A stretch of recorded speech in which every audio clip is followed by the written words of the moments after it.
Oh, this is National Chess Master All Rats at chess.com.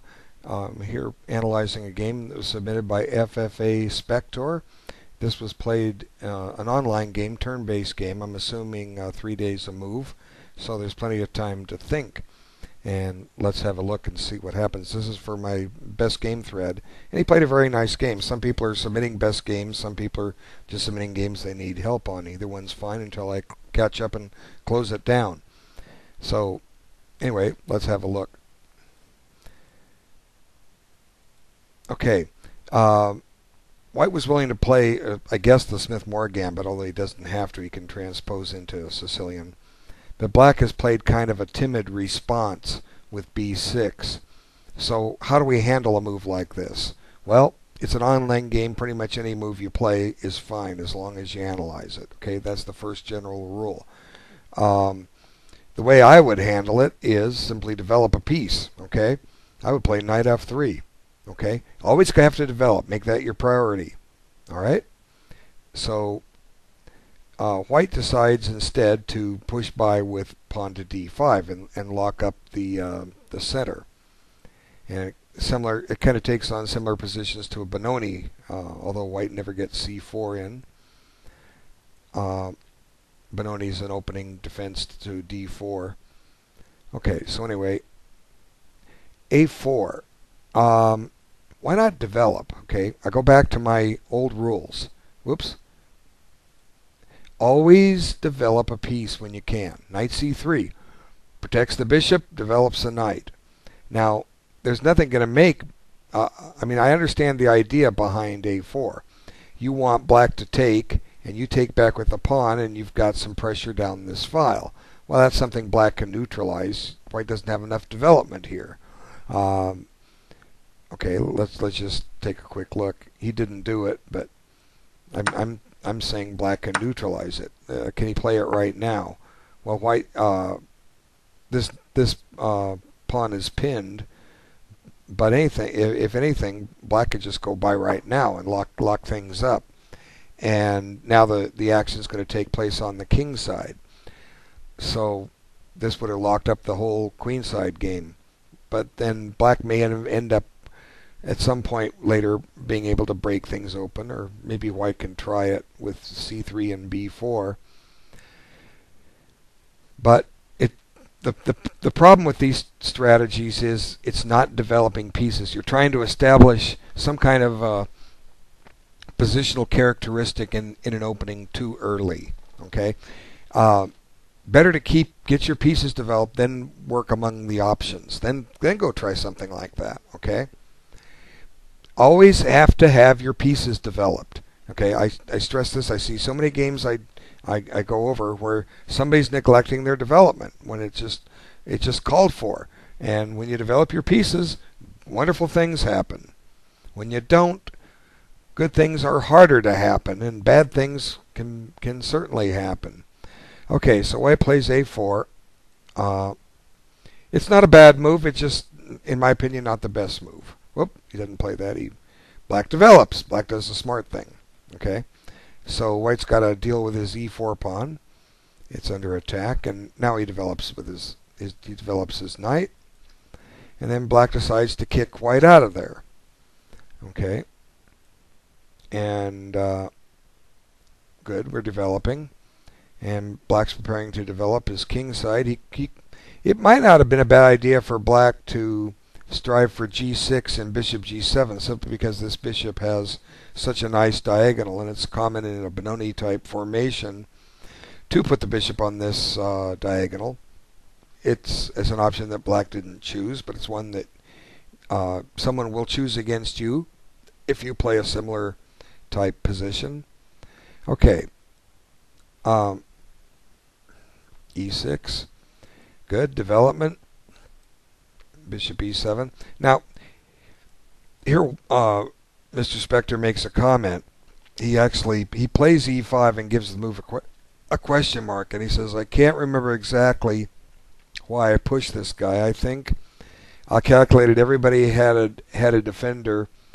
Thus, this would open up the center and make it harder for me to get tacticked. his weakness so far. Okay, or his weakest point. He's saying. Let's look at this is the move he plays, e5. Okay, he's calculated everything's fine, and he thinks opening up the center will stop him from getting tacticked. Well, I'm going to help you a little bit. Opening up the center is something that can make you get tacticked. Okay, because when you open up the position, every piece gets open lines, and the combinations can start flying. Now, as it turned out, they work out for you. Okay.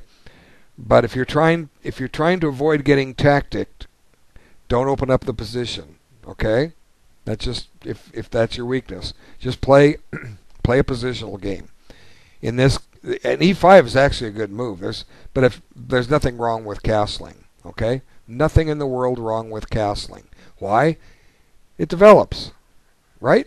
Exactly. So, and black certainly is not poised to do tactics here. I mean, black may even opt to lock the center up. You don't know what black's going to do. And if the center's locked up, it's going to be a long time before tactics happen. Black will have to strive for an f5 break later down the line. But white's going to start sending pieces to the king side to try to attack the king. So it's a whole other game, entirely different position. But if your reason is you want to avoid tactics, if you want to open things up, it's not going to happen. So be careful next time you want to open up a position, okay? But it works out fine for you, actually. So e5 is not a bad move. And I'm not exactly sure how black should respond. He needs to deal with the knight, so the knight's under attack. Probably maybe take on e5 with his pawn, and then get castled. You know, black's got to develop too. Okay, that probably would have been a reasonable idea instead of moving a piece around, because this just opens up the position for white. White starts to get the open lines. Okay, and I think white has a fine game. Right now, white has a tempo. Now, let's just back up just to show you what I was saying. I was saying just take with the pawn. Well, what's white going to do? Well, white could shove this pawn, you might say. Well, fine, let him. Okay, just drop the bishop back. Now what's white going to do? Retake his pawn? Okay, fine, let him. Let's get developed. Okay, now if white wants the bishop pair, fine, let him. Let's get developed. Now white needs to develop. Okay, now the question is this pawn a weakness or a pillar of strength? It's up to the players to show us. The black bishop on d8's kind of awkward. It's hard to see how it gets in the game. But at the same time, that pawn on d6, even though it's hard to attack it, it doesn't look that safe. There's ways for black to work up an attack on that pawn. The knight can go back to e8. The queen can go to b8. There's two attackers on it right there. I don't know, you know. That's why, but I say I think the e5 push was good, but it gave white the tactics, not black.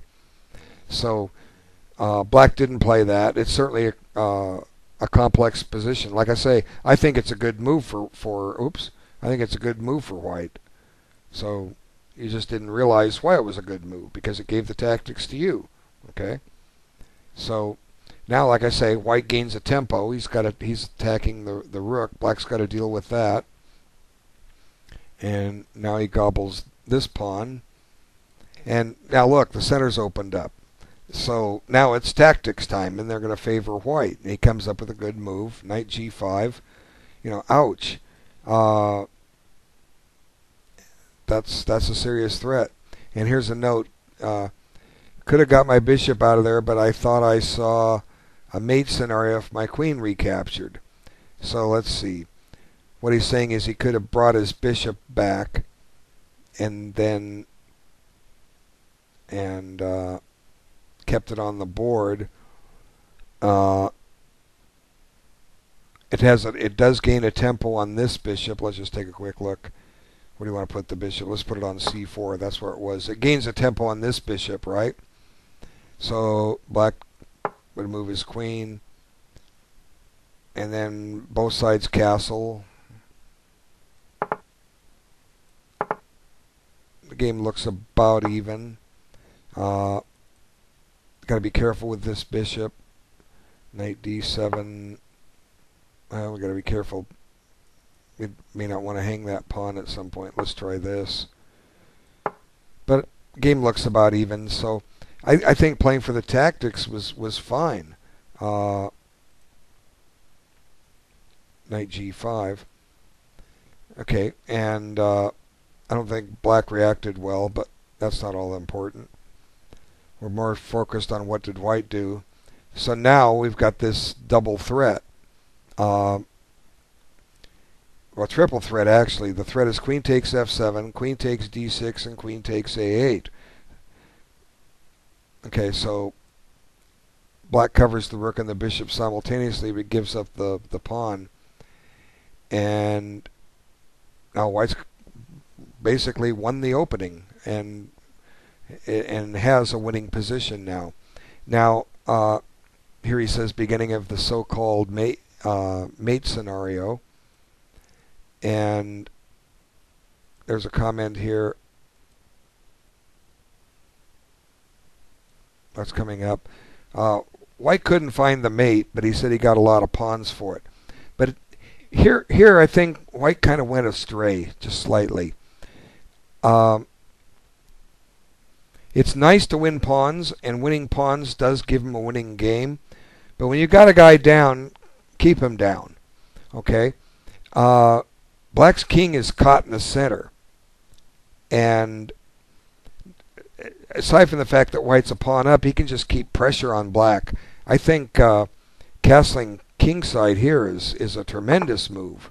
It just, okay, black can't take this pawn. There's pressure on d6. And if anything, white's threatening to play rook takes d6, queen takes, and then rook d1, pinning the queen. And white would be giving up 2 rooks for a queen and a bishop. And the net result of that, here, I'll just show you. Let's illustrate it. Suppose, let's just play this move for the sake of argument, just to burn a move. Okay, now the queen's a goner, so let's take it. So white has a queen, bishop, and a pawn for 2 rooks. Plus, on top of that, white is threatening a checkmate in this position. Knight e6 check, king c8, and queen c7 mate. And I don't think black can survive this. So castling just pins that bishop, and I don't know what black does. He's got to break the pin somehow. He's either got to play king c8 or knight d7. But white's got a tremendous game here. Let's take a look at both. It's the only way what we can do is examine candidate moves. Okay, white has so many good moves at his disposal. One is queen d5. Now see, nothing's guarding the queen. So this puts a threat, 2 threats. The threat is queen takes queen and knight f7 check. How does black deal with these? And we're also threatening queen takes bishop. My goodness, black's busted. Now his bishop's loose. This check is threatened. Knight d7 does not work. So what does that leave? King c8. Okay, wonderful move to have to play. How can white keep the pressure up? Well, we can almost sacrifice the exchange here just to get some stuff into play. And black is more than willing to. We're more than willing if black takes our rook. It's just like we had before. But here the queen's under attack, and and we still have some pressure here. Let's see. How do we want to do this? Let's give a check. Now we can bring the knight in here. We got a check coming up over here, so let's try this move. Nope, a knight d6 check wins it. So got to find a new square for that rook. It's getting shaky. That rook is treading shaky ground. My goodness, you know. White just got so much going here. Knight d6 check, king a7. So where the knight came from f7. So now we have the option of putting it on e8, and let's see, queen f7. Maybe black's wiggling out of this. It's just an idea. How do you analyze a position? You just check for things. I don't expect. It looked like black wiggled out of that, but it just goes to show the potential that white has in this position if he castles. Black is suddenly on the defensive, and even if you reach this position and spend 3 hours analyzing rook takes d6, even if you find it doesn't work, just analyzing it is going to give you a lot of hope. Okay, so what was I playing? I was playing rook takes. Let's try to look a little deeper. Rook takes d6. What was I was playing rook d1. We also have bishop f4. I mean, this is a possible move. The point being that this queen needs to move somewhere where it holds c7. I suppose it could go there. That might be a bit of a nuisance. But I mean, black's in trouble here. Queen c4. Now we're planning to tempo the knight and give a knight check here. That's going to embarrass black. What does black do? With rook f8. We come back to rook d1. White just got. You don't have to find a decisive win right away. It'll come. Just maneuver all these pieces. Look at all the active white pieces, and black's got more material, but these guys are sitting there where they can't do a thing. So I have a feeling rook takes d6 is going to, against king c8, is going to win. But you'd have to work out the details, and that's what's fun about online chess. You have time to sit down and work them out. So I do believe white missed a better move, but what he plays is okay. It's winning a pawn. It comes at some development. White still hasn't castled yet. So let's see how the game goes. And now white happy to make some trades. But you see his attacking force is vanishing. Okay, he could still play rook d1, but grabbing a pawn is fine.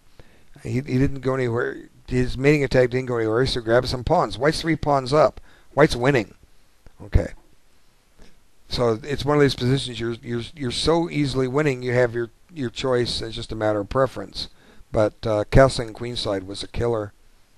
Okay, king c7, queen h3, and I want to point something out for style points, so to speak. I've ever heard that expression. It's like you're getting points added or taken away for the style you play.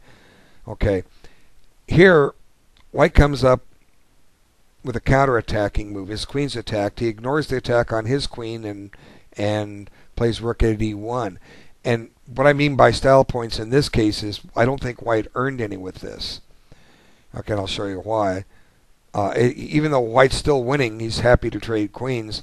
See, the problem is you've given up something. If black didn't play this, but white, even though white's 3 pawns up, they're now double pawns. White shouldn't have to make a concession like that just to trade queens. Okay, it's nice, queens are gone.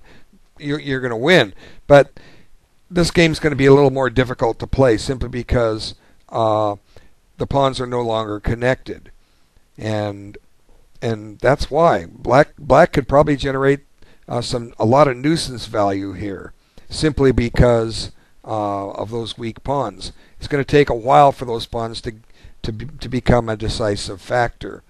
So, I mean, already in this position, aside from the fact that black can check the white king into the corner, this knight can get active in the game. Look, it's threatening to go to c4, attacking one pawn, then the other.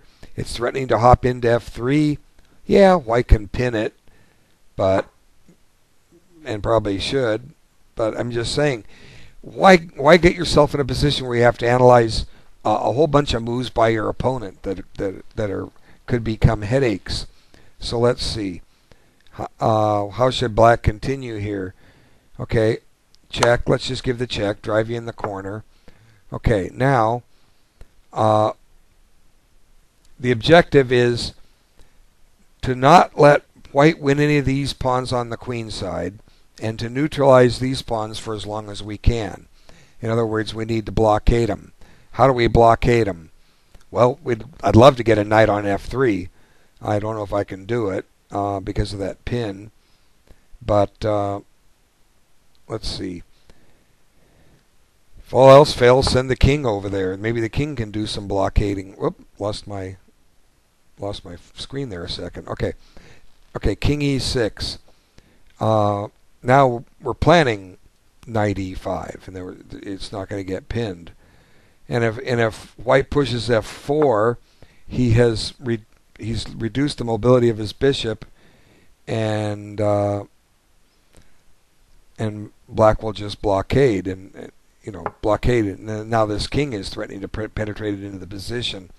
So don't give up. Just to trade queens. Don't give up your pawn structure for it. Okay?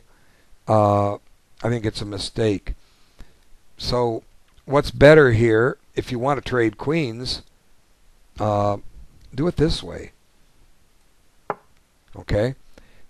It certainly seems to get the queens off. There's a pin on the queen. How does black avoid it? Well, let's see.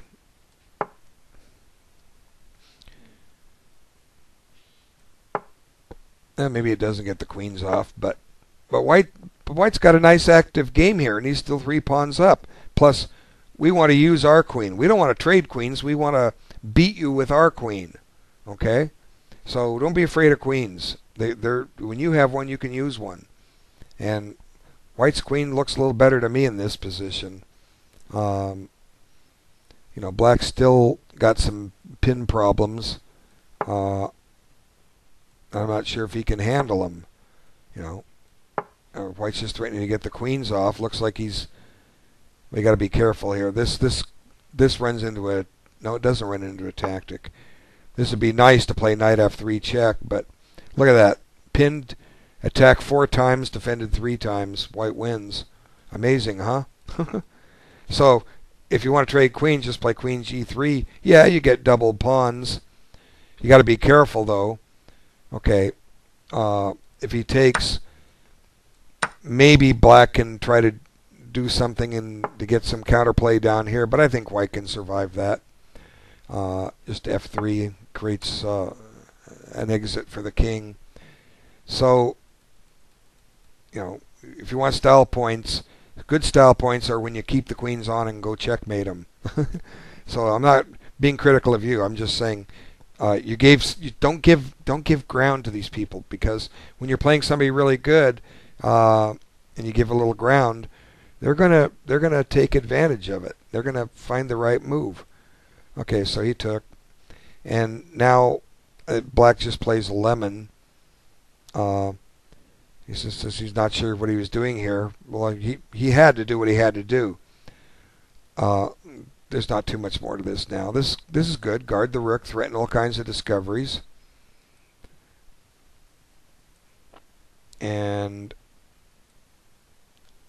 just trying to trade rooks. Okay, your opponent's not going to trade.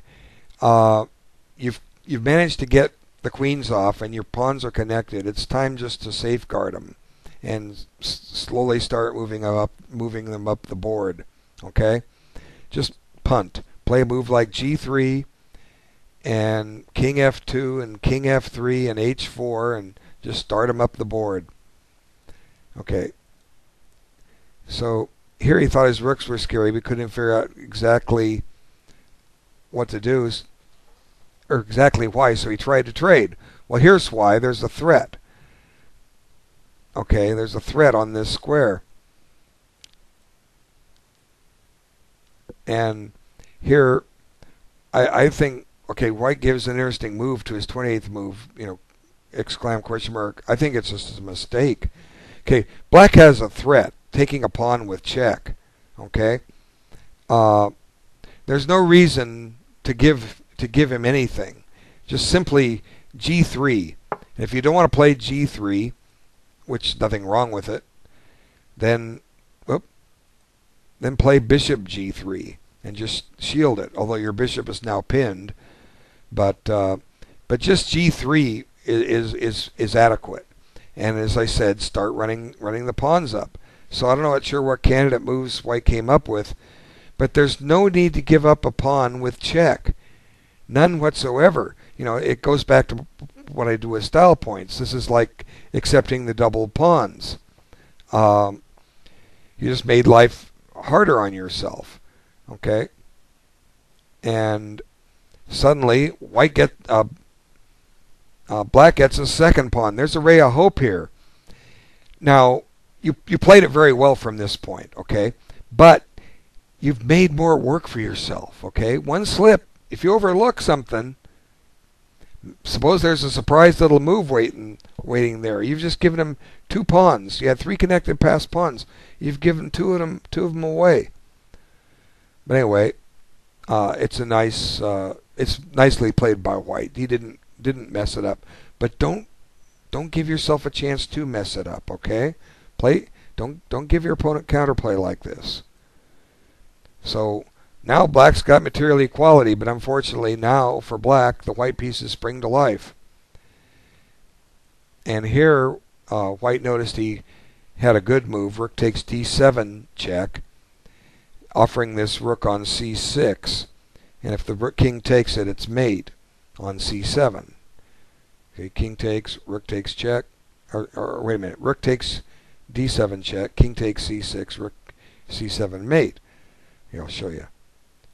If takes, it's a nice little checkmate one move. Pretty mate, huh? These come up. Remember the theme. But what white did was fine. Whoop.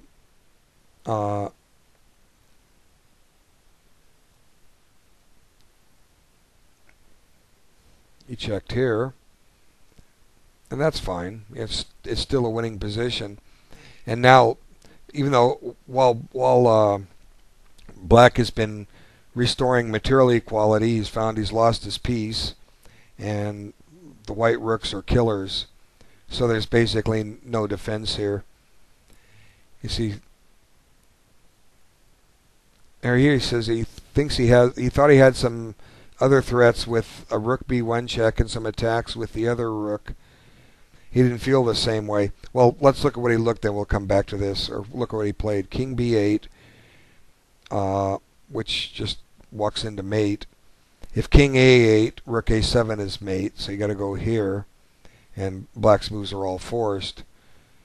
But honestly, black doesn't have anything. Okay. Okay, remember, first off, white's still a piece ahead. And here's the other rook checking.